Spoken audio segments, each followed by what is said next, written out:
வணக்கம். நம்ம காணொலியில் நாட்டுப்புற பாடல்கள் பார்த்துட்ருக்கோம். நாட்டுப்புற பாடல்கள்னா என்ன, நாட்டுப்புற பாடல்களில் மக்களோடு சேர்ந்து பல வகையான மாடுகளும் வேலை செய்யுது அப்படின்றத பார்த்தோம். அதே போல் மாடுகளுக்கு வைக்கோல் கூலியாக கொடுக்கப்படுது. அதே போல் அங்கே வேலை செய்யக்கூடிய ஆண்களுக்கும் பெண்களுக்கும் என்னென்ன வகையான கூலிகள் வழங்கப்படுது அப்படின்றதையும் பார்த்தோம். அதனுடைய தொடர்ச்சியை இந்த காணொலியில் இன்னைக்கு பார்க்கலாம். ஆண் பிள்ளைகளுக்கும் பெண் பிள்ளைகளுக்கும் ஒரே மாதிரியான கூலி. எப்படிப்பட்ட கூலி? அலங்கன் அலங்கி 2 பேருக்கும் 6 மரக்கா கூலி அப்படின்னு சொல்றாங்க. இந்த மரக்கா அப்படின்னா நம்மள பல பேருக்கு தெரியாமலே இருக்கும். கிராமப்புறங்களில் பல வகையான கருவிகளை பயன்படுத்துவாங்க, சாதனங்களை பயன்படுத்துவாங்க. அதில் ஒன்று தான் இந்த மரக்கா அப்படின்னு சொல்லுவோம். கிராமப்புறங்களில் பல வகையான நெல் களத்தில் இந்த மரக்கா அப்படின்றத நெல் களத்திலேயே என்ன செய்வாங்கன்னா, அங்கே வேலை செய்யக்கூடியவங்களுக்கு கூலியாக அந்த நெல்லை அளந்து 1 மரக்கா 2 மரக்கா அப்படின்னு சொல்லுவாங்க. நம்ம வீட்டுகளில் இன்னமும் நம்ம படின்றது ஒன்று பயன்படுத்திட்டு இருப்போம், ஆழாக்குன்றது பயன்படுத்திட்டு இருப்போம். அதுபோல் கொஞ்சம் பெரிய சைஸாக இருக்கும், கிட்டத்தட்ட 5 கிலோ வரைக்கும் பிடிக்கக்கூடிய ஒரு கலன் அப்படின்னு சொல்லலாம். அதுதான் மரக்கா அப்படின்னு சொல்லக்கூடியது. இந்த மரக்கா அப்படின்றது நல்ல தடிமனாக இருக்கும், உருவத்திலையும் பெரியதாக இருக்கும், பல வகையான படிநிலைகளில் போயிட்டே இருக்கும். இந்த மரக்கால தான் என்ன பண்ணுவாங்கன்னா, கிராமப்புறங்களில் கூலி வழங்குவாங்க. இன்னமும் நெற்களங்களில் கூலி வழங்கக்கூடிய முறைகள் இருந்துட்டு தான் இருக்குது. வயல்களத்தில் வேலை செய்யக்கூடிய ஆண்களுக்கும் பெண்களுக்கும் அன்னைக்கே அவங்களுக்கு வீட்டுக்கு போகும்போது காலை வேளையில் 4 மணி 5 மணிக்கெல்லாம் எல்லாரும் எந்திரிச்சு வேலைக்கு கிளம்பி போவாங்க, நெற்களத்தில் வேலை செய்யணுன்றதுக்காக. அப்படி போய் அவங்க ஒரு நாள் முழுக்க அந்த நெல்லை எல்லாருமே அந்த கதிரை அறுத்து களத்து மேட்டில் கொண்டு வந்து போட்டு அதை நெல் வேறையா, கதிர் வேறையா, உம்மி வேறையா, இப்படி ஒன்றொன்னா பிரித்து முடித்து திரும்ப அந்த முதலாளிகிட்ட கொடுத்துட்டு வரும்போது அவங்களுக்கு அன்னைக்கான கூலியானது வழங்கப்படும். அது ஆண்களுக்கும் பெண்களுக்கும் எல்லாருக்குமே வழங்கப்படும். அப்படி வழங்குறதுக்கு பார்த்தீங்கன்னா இந்த மரக்காவை பயன்படுத்தியிருக்கிறாங்க. இதில் பார்த்தோம் அப்படின்னா 6 மரக்கா ஒவ்வொருத்தவங்களுக்கும் கூலியாக கொடுத்துருக்குறாங்க. அப்போ பெரும்பாலும் கூலி அப்படிங்கிறது அன்னைய காலகட்டத்தில் பணமாக வழங்கப்படலை, அவங்களுக்கு நெல்லாக தான் வழங்கப்பட்டிருக்கு அப்படின்றத நாம் இதன் மூலமாக தெரிஞ்சுக்க முடியுது. அதே போல் மரக்கா அப்படின்ற சொல்லு இன்றைக்கி இருக்கக்கூடிய குழந்தைகளுக்கும் இளைஞர்களுக்கும் மறந்து போகலாம். அந்த மரக்கான்ற சொல்ல இன்றைக்கி இருக்கக்கூடியவர்கள் தெரிஞ்சுக்கணும் அப்படின்ற அந்த பழங்கால புழங்கு பொருட்கள் அப்படின்றதுல இதில் முக்கியமான ஒன்றா இருக்குது.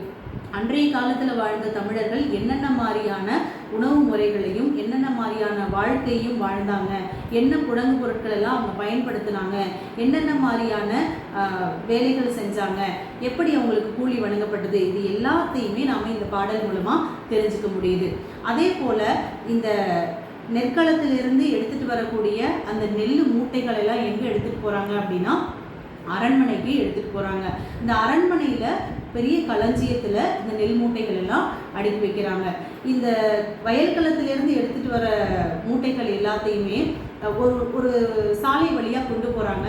அதை பார்க்குறதுக்கு நிறைய மாட்டு வண்டிகள் வரிசையாக அடுத்தடுத்தே போய்கிட்டே இருக்குது. அப்படி போகும்போது அதிக வகையான அந்த நெற்களத்தில் விளைஞ்ச நெல் மூட்டைகளையும் அவங்க நிறைய விதமான நெல்களையும் நிறைய மக்கள் எடுத்துகிட்டு போனதை பார்க்க முடியும். அதே போல் விளைச்சல் அதிகமாக இருந்ததுனால அரண்மனையில் கொண்டு போய் அரண்மனை களஞ்சியத்தில் என்ன செய்கிறாங்கன்னா பாதுகாப்பாக பத்திரமா வைக்கிறாங்க.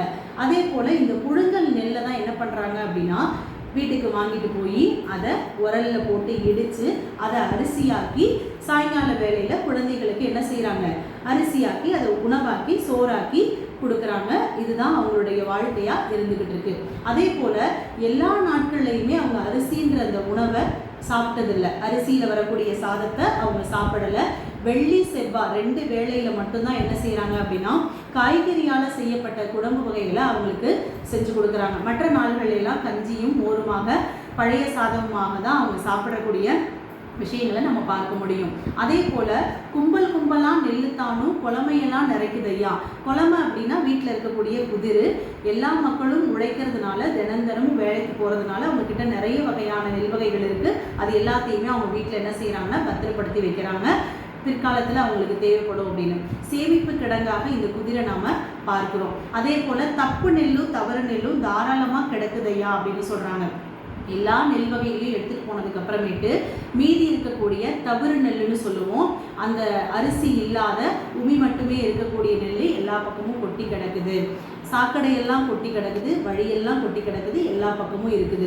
அதே போல் இவங்க எடுத்துகிட்டு போன மிச்சம் இருக்கும் இல்லையா, அங்கங்கே சதுரி கிடக்கும் இல்லையா நெல், அந்த நெல்லையெல்லாம் கூணல் கிழவி கூடை முரத்தை கூணி கொண்டு எடுத்துகிட்டு போகிறா அப்படின்னு சொல்லிட்டு வரும். அப்படி வரக்கூடிய வரியில் என்ன அப்படின்னு பார்த்தா, வயசான ஒரு பாட்டி கூட அந்த கூடையை எடுத்துக்கிட்டு போய் வயல் களத்தில் எல்லாரும் விட்டுட்டு போன நெல்லை ஒவ்வொன்றா எடுத்து சேமிச்சுட்டு போகக்கூடிய அளவுக்கு அவங்கக்கிட்ட நிறைய வகையான தானியங்கள் அளவுக்கு அதிகமாக கிடைச்சிது அப்படின்றதையும் நாம் பார்க்குறோம். இப்படி எல்லா இடங்கள்லையும் சந்து பொந்தெல்லாம் நெல் கிடக்குது, சாக்கடையெல்லாம் நெல் கிடக்குது, வயலெல்லாம் நெல் கிடக்குது, வழியெல்லாம் நெல் கிடக்குது, அப்படி எல்லா இடத்துலையும் நெல் கிடக்குது அப்படின்னு சொல்லிட்டு இந்த பாடலானது நிறைவடையுது.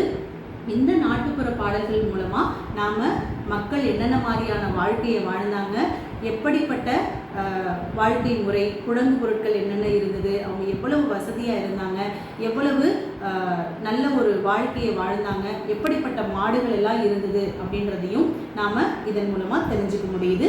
நன்றி.